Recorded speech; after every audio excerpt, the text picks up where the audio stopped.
Là, on est sur des tuyaux anciens. On va décaler les notes, c'est-à-dire on a construit les deux plus gros tuyaux, on les a fait neufs, ce qui nous permet de décaler tout l'ensemble pour lui donner une taille plus grosse, donc plus de volume, plus de rondeur dans le son, et ça m'oblige à retravailler les lumières des anciens tuyaux. Donc un tuyau en bois, en métal, c'est toujours le même principe.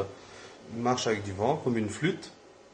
Donc on a la partie ici qu'on appelle le cairn, le noyau donc, qui accepte le vent par son pied, retenu par une espèce de plaquette qu'on appelle ici lèvre inférieure, qui est mise là. Donc il s'engouffre dans une fente qui est entre la languette et le cairn et vient se briser donc sur la lèvre supérieure. Le même principe qu'une flûte à bec. Et donc, ce qui varie, c'est la longueur du tuyau, ce qui permet de donner un son plus ou moins grave, plus ou moins aigu, et la taille qui va donner du volume au son.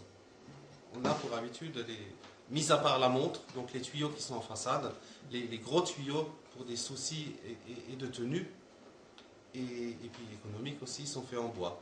C'est un peu vrai et faux, non seulement économique, mais aussi de tenue.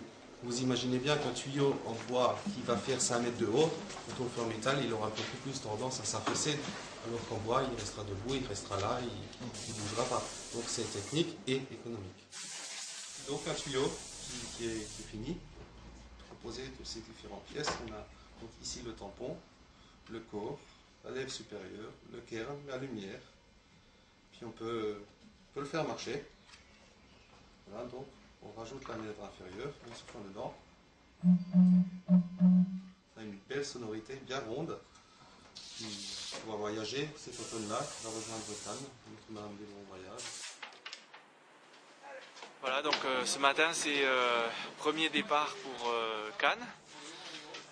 Toutes les pièces qui ont été restaurées en atelier, construites, rajoutées par rapport à l'orgue qu'on avait démonté il y a un an, sont chargées aujourd'hui dans le camion.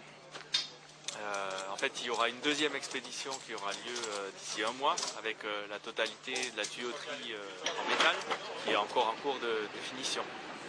Donc là, on a toutes les pièces de buffet, les tuyaux de bois, un nouveau ventilateur et des tas de petites pièces qui composent tout l'instrument.